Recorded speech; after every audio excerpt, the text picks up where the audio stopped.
이 시간 함께 하나님 말씀 살펴보도록 하겠습니다. 출애굽기 18장 19절에서 23절까지 말씀입니다. 찾으신 줄 알고 함께 읽어보겠습니다. 이제 내 말을 들으라. 내가 내게 방침을 가르치리니 하나님이 너와 함께 계실지로다.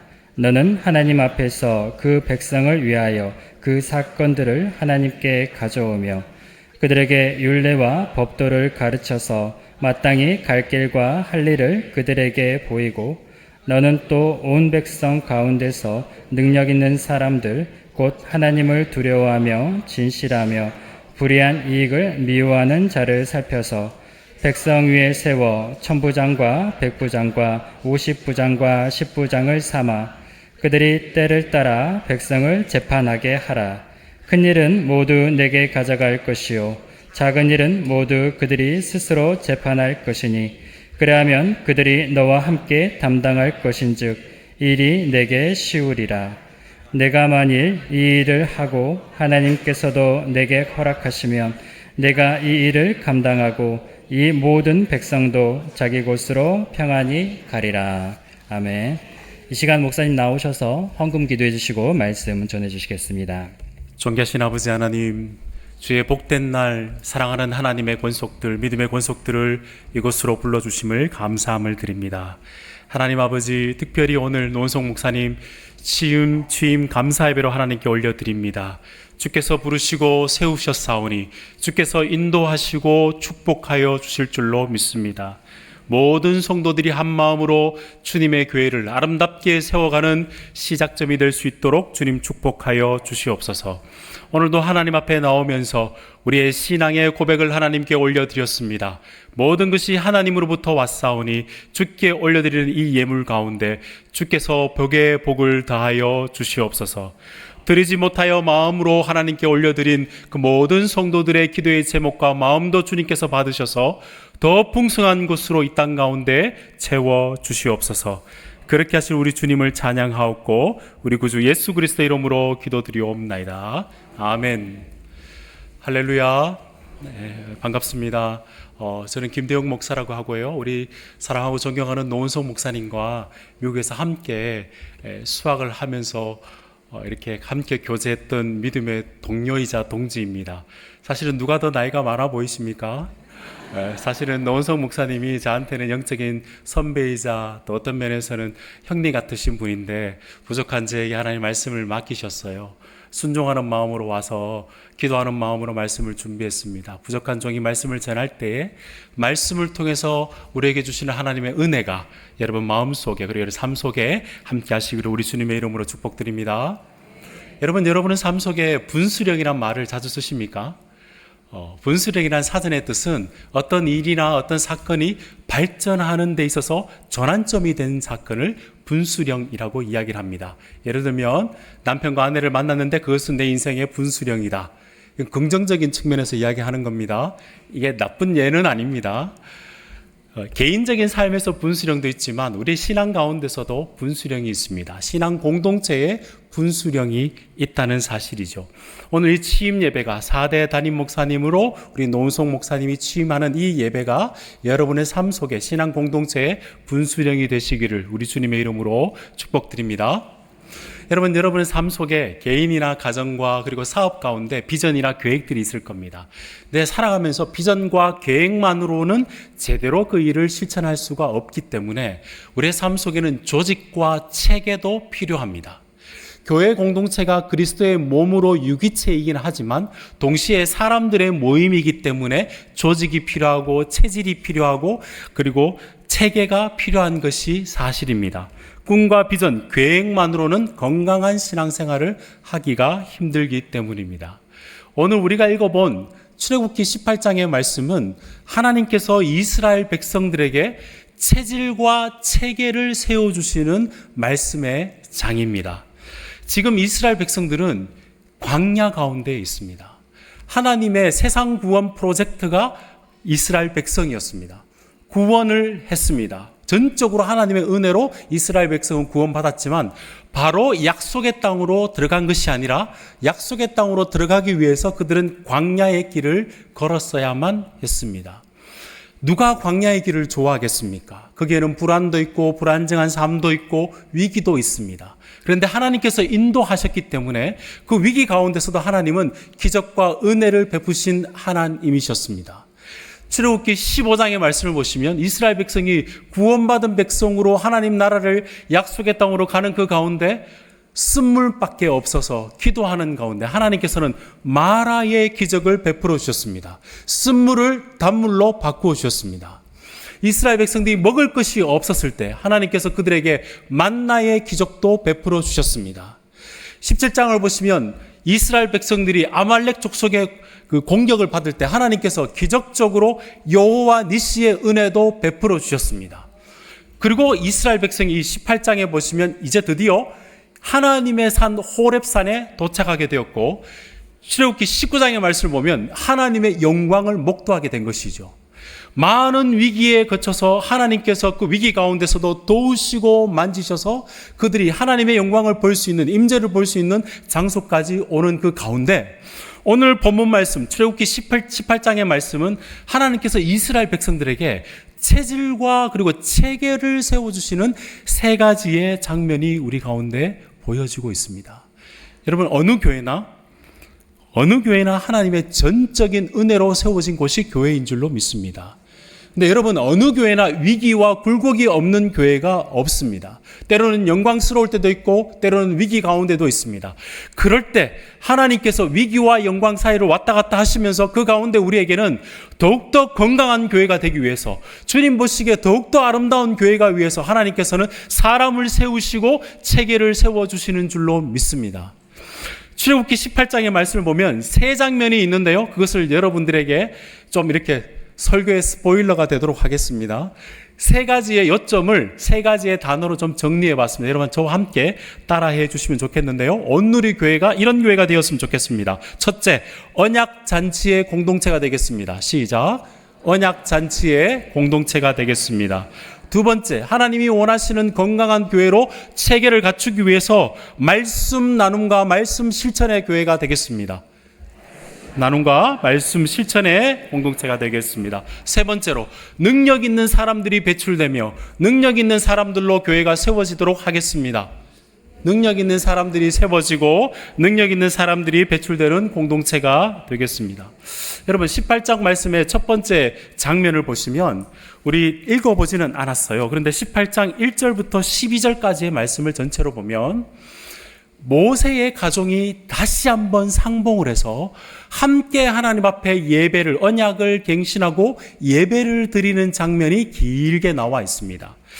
재밌는 사실은 여기에 모세의 장인 이드로와 아들 2명과 아내와 함께 만나는 상봉의 장면입니다. 사실은 모세가 광야로 애굽에서 쫓겨갔을 때에 그곳에서 아내를 만나고 아들 2명을 놓았어요.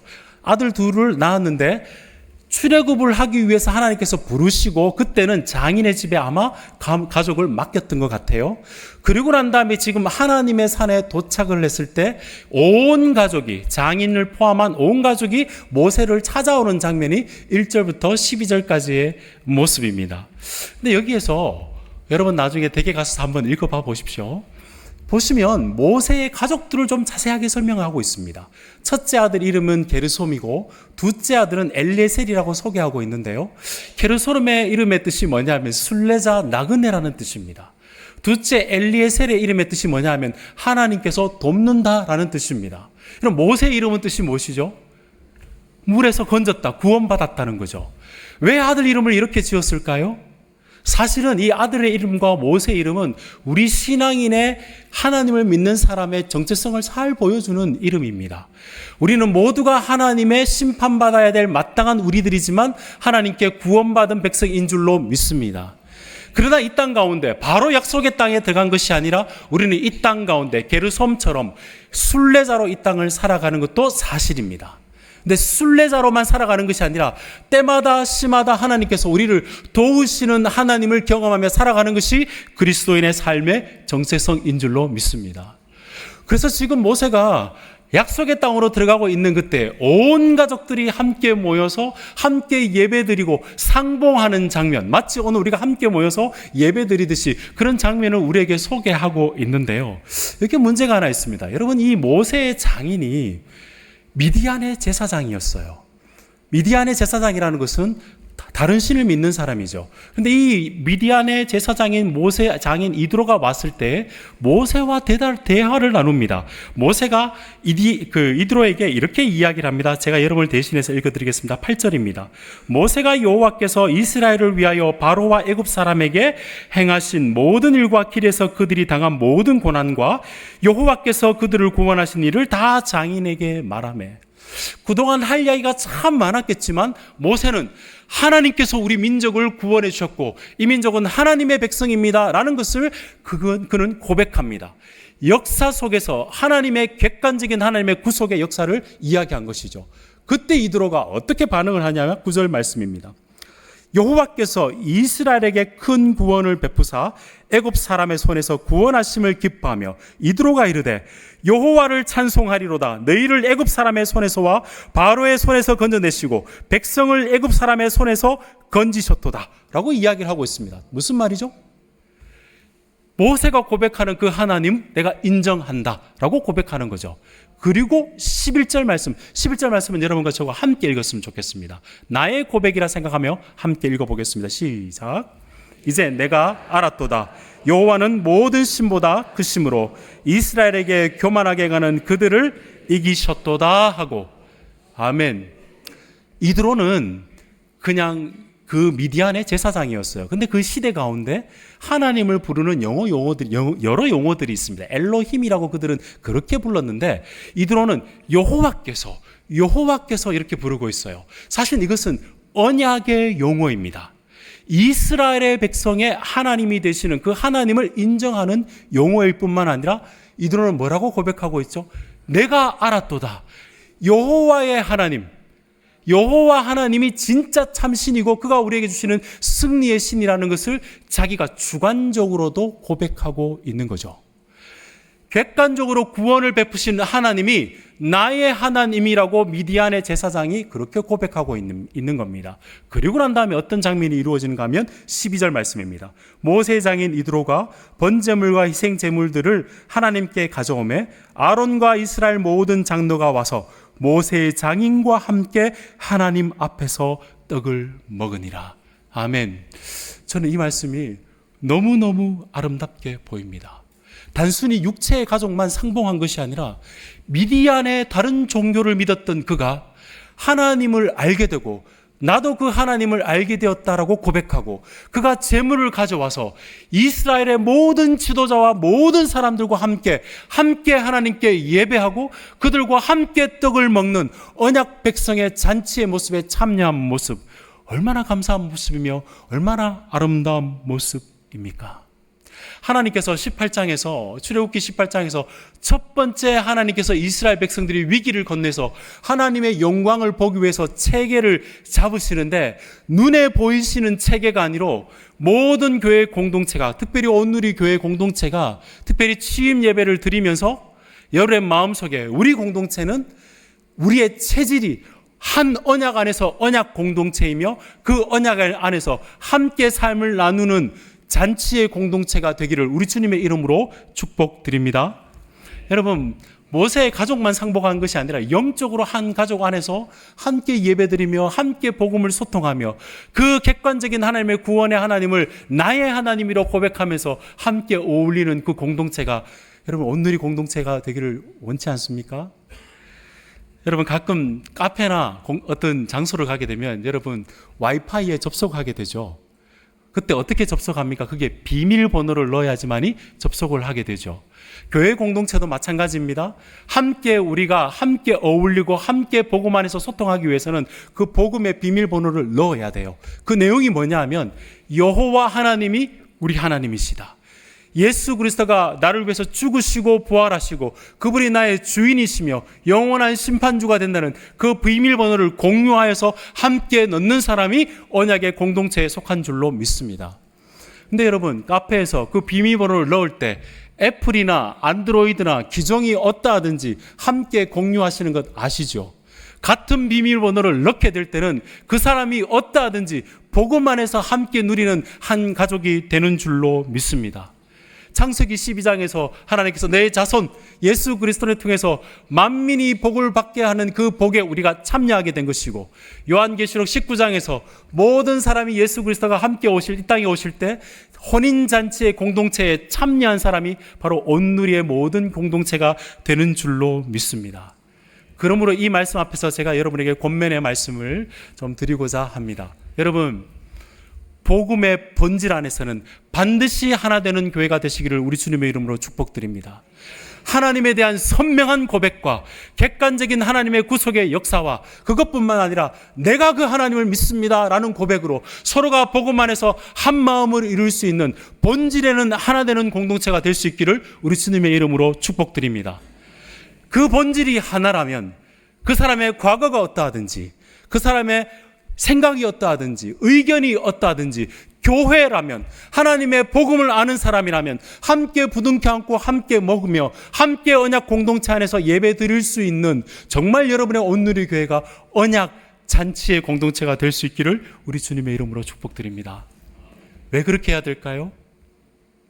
예수 그리스도 안에서 우리의 어떠함을 볼 때는 우리가 결코 언약 공동체가 될 수 없지만 하나님께서 우리에게 일방적으로 언약을 베풀으셨고, 예수 그리스도의 구원의 그 은혜로 인하여서 우리가 지금도 언약 안에서 은혜를 받고 있고, 그 언약의 신실하신 하나님께서 우리를 반드시 복주고 복주는 하나님이시기 때문에 내가 그 복음을 받았다면 그 복음 안에서 모든 사람을 품어낼 수 있는 언약의 공동체가 되시기를 우리 주님의 이름으로 축복드립니다.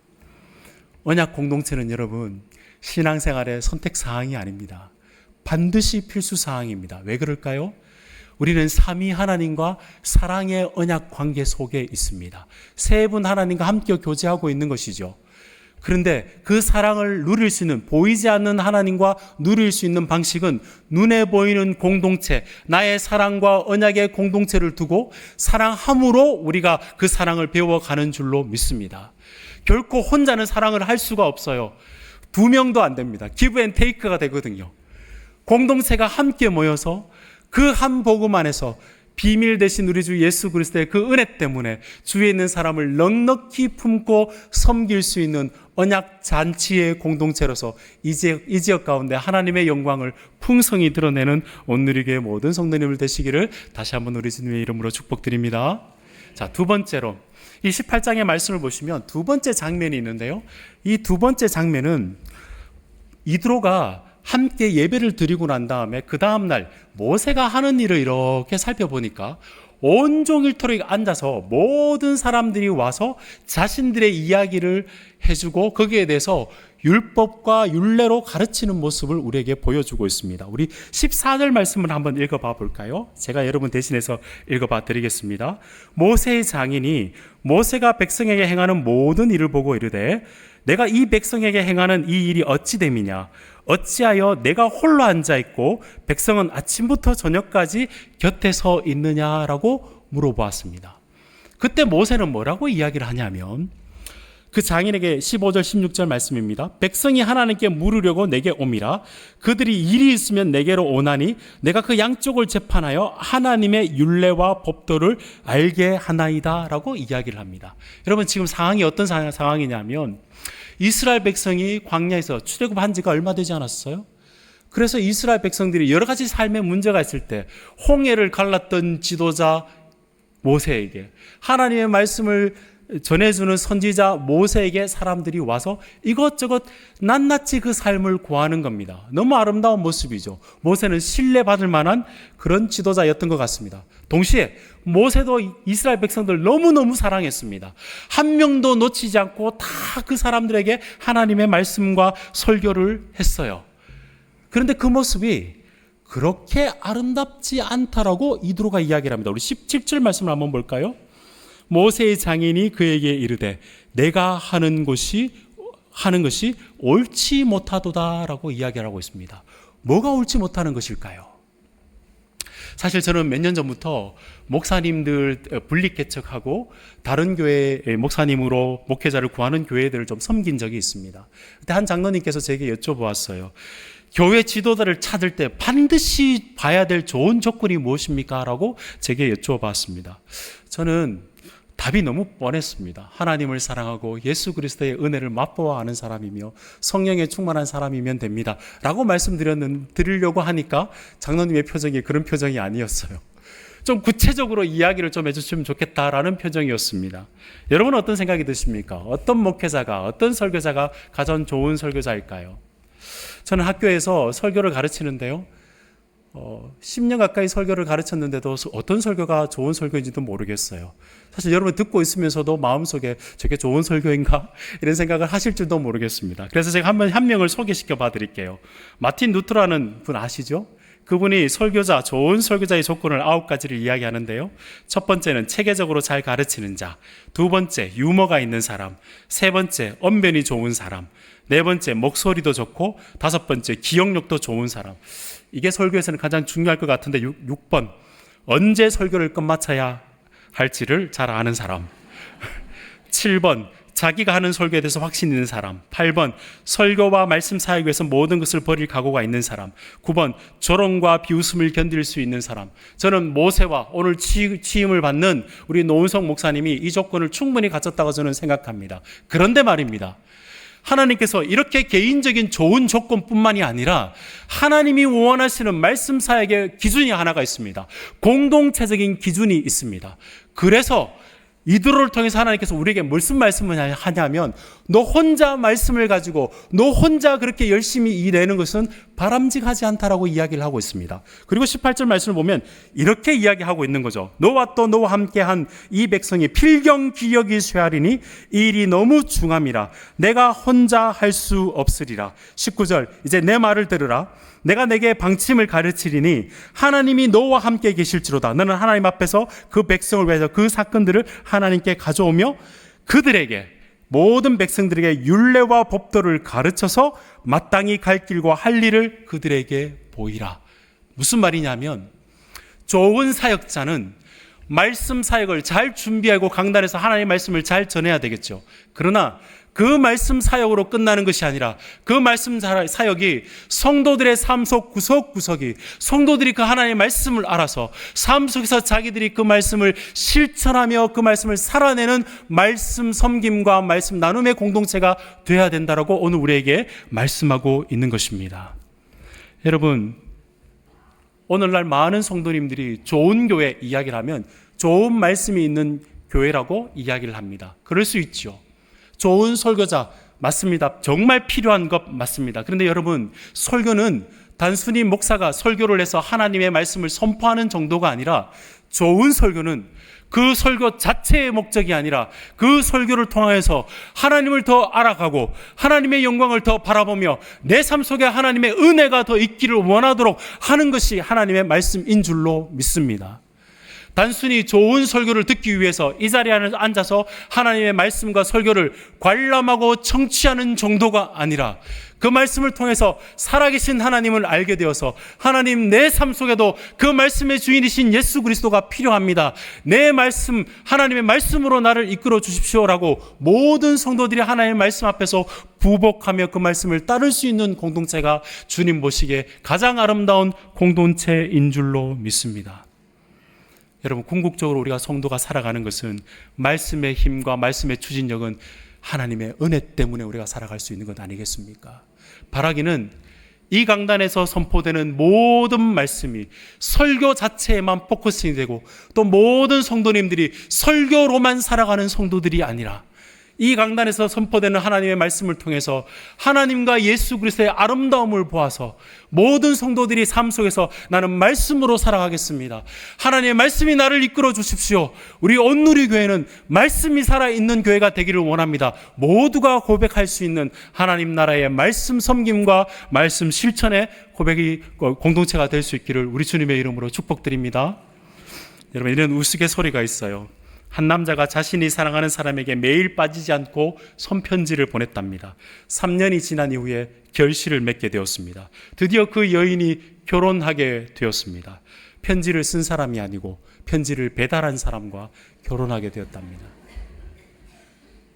매일 주일날 교회에 와서 목사님 얼마나 설교를 잘하시나, 우리 목사님 열심히 준비해서 말씀을 전하는 사역자 역할을 잘 감당하는 것도 물론 중요하겠지만, 개인적인 조건으로 중요하겠지만, 모든 성도들이 이곳에 와서 하나님의 살아계심을 말씀 통해서 느끼고 깨닫고 체험해서 삶 속에서 나는 그 말씀으로 살아가겠습니다라고 고백하는 말씀 실천의 공동체, 그것이 하나님께서 원하시는 온누리 교회가 더 건강하게 되는 체계를 갖추는 모습이 아닐까, 그렇게 생각해 봅니다. 그 고백이 여러분의 고백이 되시기를 우리 주님의 이름으로 축복드립니다. 마지막 세 번째입니다. 여러분의 교회가 능력 있는 사람들이 세워지는 공동체가 되었으면 좋겠습니다. 우리 21절 말씀 우리 함께 읽어보도록 하겠습니다. 21절 말씀입니다. 시작. 백성 가운데서 능력 있는 사람들 곧 하나님을 두려워하며 진실하며 불의한 이익을 미워하는 자를 살펴서 백성 위에 세워 천부장과 백부장과 50부장과 10부장을 삼아, 제가 뒷부분을 조금 더 읽겠습니다. 그들이 때를 따라 백성을 재판하게 하라, 하나님께서 말씀하셨습니다. 무슨 말씀일까요? 교회는 목사가 혼자 세워가는 공동체가 아닙니다. 어떤 사람이 혼자 잘할 수 있는 것이 교회의 공동체가 아닙니다. 하나님은 더 건강한 교회, 건강한 구비된 교회로 만드시기 위해서 사람들을 세워서 함께 섬기는 교회로 만드시기를 원하신다는 말씀입니다. 우리 눈에 보기에는 분명 혼자 하는 것이 더 효율적으로 보일 때가 있지만 하나님의 마음은 그렇지 않습니다. 공동체로서 한 걸음을 뛰더라도 함께 공동체가 언약 공동체로서 말씀 공동체로서 함께 세워져 가는 공동체가 되기를 원하는 것이 하나님의 마음인 줄로 믿습니다. 그런데 여러분, 하나님께서 뽑으시고 세우시는 그 사람이 어떤 사람이냐 하면 오늘 본문에서 구체적으로 나와 있죠. 하나님을 두려워하며 하나님을 경외하는 사람입니다. 진실하며 불의한 이익을 미워하는 자를 살펴서 세워라 라고 이야기를 하고 있습니다. 여러분, 저는 이 말씀을 묵상하면서 이런 생각을 해봤어요. 어떻게 하면 이런 사람을 세울 수 있을까? 이건 분명히 오래 봐야 사람을 세울 수 있는 겁니다. 근데 여러분, 오래 봐도 사람의 속마음과 사람의 마음을 잘 모를 때가 많죠. 그래서 어떨 때는 상처를 받기도 하고 교회를 통해서, 사람을 통해서 상처를 받기도 합니다. 아마 10부장, 50부장, 100부장, 1000부장 중에서도 마음이 변한 사람이 있었을지도 모르겠습니다. 교회가 죄인들의 공동체이기 때문에, 예수 그리스도 안에서 의인된 공동체이긴 하지만 동시에 죄인들의 공동체이기 때문에 마음에 상처가 있어서 이런 사람을 뽑아서 세우는 것에서 우리가 만족하거나 어쩌면 그렇게 세우기가 힘들어 보일 때도 있을지 모르겠습니다. 그러나 여러분, 그러기 때문에 여러분들이 더욱더 이 시대 가운데 하나님이 원하시는 이 기준이 흔들리지 않기를 우리 주님의 이름으로 축복드립니다. 세상에서 원하는 사람은 어떤 사람일까요? 본문 말씀을 보시면 하나님께서 이런 사람을 어떤 사람이라 칭하고 있냐면 능력 있는 사람이라 칭하고 있습니다. 세상에서 말하는 능력은 어떤 능력일까요? 좋은 직장, 좋은 재능, 좋은 탤런트, 그리고 좋은 가정을 이루어서 자녀들이 잘 되어서 그 사람들이 좋은 조건 교회를 잘 세워가는 그런 모습으로 세상의 가치로 이야기한다면 정말 이 기준에서 벗어난 것입니다.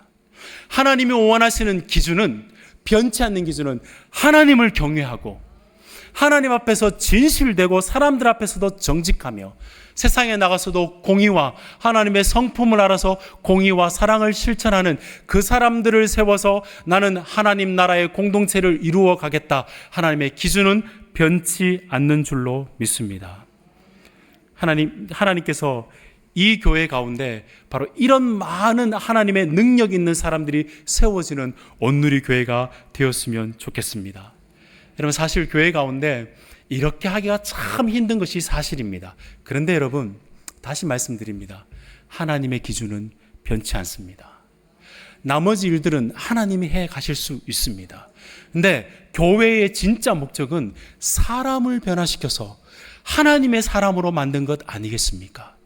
예수 그리스도를 닮은 사람으로 만드는 것이 교회의 목적이라면 하나님 아버지를 경외하고 이 땅 가운데 진실되고 공의와 사랑으로 세상을 섬기는 사람이 하나님 보시기에 정말 필요한 사람이라 믿습니다.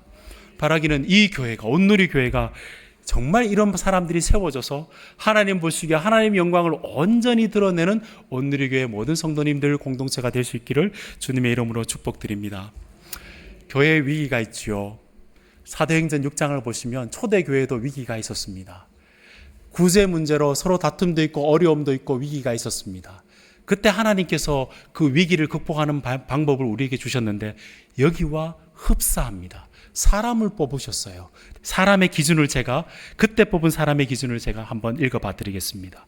성령과 지혜가 충만하고, 다시 말해서 하나님을 경외하는 사람들이겠죠. 그런가 하면 사람들에게 칭찬받는 사람을 7명을 뽑았습니다. 그 결과 어떤 결과가 있었는지 한번 함께 고백해 볼까요? 사도행전 6장 7절의 말씀입니다. 우리 함께 고백해 보겠습니다. 시작. 하나님의 말씀이 점점 왕성하여 예루살렘에 있는 제자의 수가 더 심히 많아지고 허다한 제사장 무리도 이 도에 복종하니라.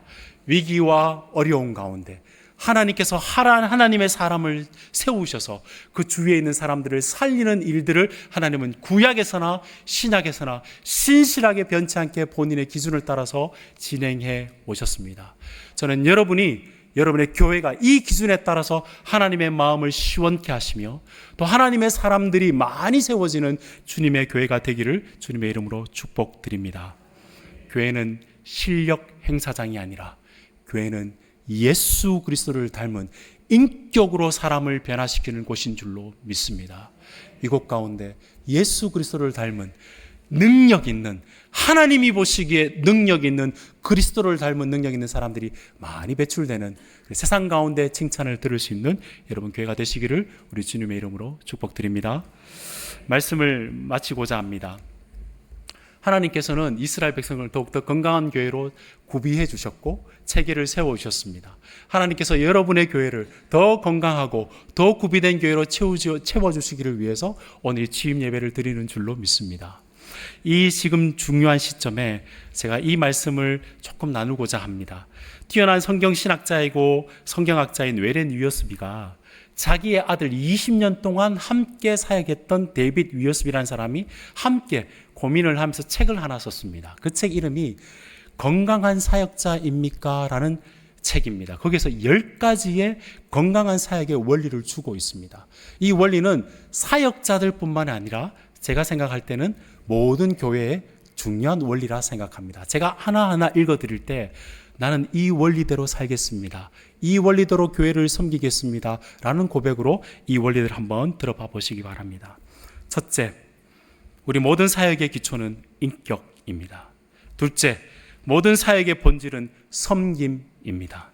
셋째, 사역의 동기는 사랑입니다. 넷째, 사역의 척도는 희생입니다. 다섯째, 사역의 권위는 순종입니다. 여섯 번째, 사역의 목적은 하나님의 영광입니다. 사역의 도구는 하나님의 말씀과 기도입니다. 여덟 번째, 사역의 특권은 성장입니다. 아홉 번째, 사역의 힘은 성령입니다. 자, 열 번째 말씀을 잘 들어봐 보십시오. 사역의 모든 기준과 사역의 모든 모델은 우리 주 예수 그리스도이십니다. 언약의 주인 되신 우리 주 예수 그리스도께서 그 언약을 이루어 주셔서 여러분은 언약의 공동체가 되었습니다. 마음껏 복음 안에서 소통하며 마음껏 복음을 베풀 수 있는 여러분의 언약 잔치의 공동체가 되어주시고 이 땅 가운데 말씀으로 오셔서 그 말씀으로 여러분을 이끌어 가시는 그 예수 그리스도를 사모하여 말씀으로 이 교회를 섬기는 말씀 실천의 공동체가 되어주시기를 우리 주님의 이름으로 축복드리며 무엇보다 진짜 능력이 있어서 우리의 인격이 예수 그리스도를 닮은 능력 있는 하나님께서 인정하시는 전주 온누리 교회가 되시기를 우리 주님의 이름으로 축복드립니다. 다 함께 기도하겠습니다. 존귀하신 아버지 하나님, 우리를 이 시대에 주님이 원하시는 공동체로 불러주신 하나님의 은혜를 감사함을 드립니다. 수많은 환경과 사역에서 세상의 여러 가지 기준 속에서 변화하는 시대 속에서도 하나님은 온누리교회를 세우셔서 이 교회를 통하여서 영광 받으시기를 원하는 줄로 믿습니다. 이 중요한 시점 가운데, 신앙의 분수령 가운데 다시 한번 우리가 고백하며 다짐합니다. 하나님 아버지, 우리 교회가 언약의 잔치 공동체가 되게 하여 주시옵소서. 복음 안에서의 한 복음 안에서 감격하며 한 복음 안에서 풍성한 교제가 있는 교회가 되게 하여 주시옵시고, 이 강단에서 선포되는 말씀으로 인하여서 하나님의 은혜와 하나님의 영광이 드러날 뿐만 아니라 그 말씀을 듣는 우리 모두들이 삶의 현장 속에서 하나님의 말씀을 실천하며 살아갈 수 있는 말씀 실천의 공동체가 되게 하여 주시옵시고, 무엇보다도 하나님의 언약 공동체 가운데 함께 예배하며 함께 말씀을 들은 우리들이 하나님 보시기에 능력 있는 사람, 예수 그리스도를 닮은 사람들이 되어서 하나님을 경외하며 세상 가운데 하나님께 칭찬받을 수 있는 온누리교회 모든 성도님들 되게 하여 주시옵소서. 그렇게 하실 우리 주님을 찬양하고 우리 구주 예수 그리스도 이름 받들어 축복하며 기도드리옵나이다. 아멘. 하나님 아버지, 감사함을 드립니다. 주께서 피 흘려 사신 온누리교회를 37년 전에 이곳에 세워주심을 감사함을 드립니다. 하나님, 오늘도 주님께서 부르신 노은성 목사님을 이곳 가운데 취임하게 하시고 담임 목사님으로 세워주심을 감사함을 드립니다. 한 마음으로 온 성도가 이 교회를 예배가 되며 교회가 교회답게 되기 위해서 함께 찬양하며 하나님께 올려드렸습니다. 하나님, 이 찬양을 기쁘게 받아 주시옵소서. 이제는 우리 주 예수 그리스도의 은혜와 하나님의 다음없는 사랑하심과 성령님의 감동, 감화, 위로 충만하심이 하나님께서 부르셔서 취임하는 노은성 목사님과 그 가정 위에, 그리고 함께 하나님 나라를 섬기며 일구어 가기로 다짐하는 모든 성도님들 머리 위에와 생업과 그 가정 위에 지금으로부터 영원까지 함께 있을지어다. 아멘.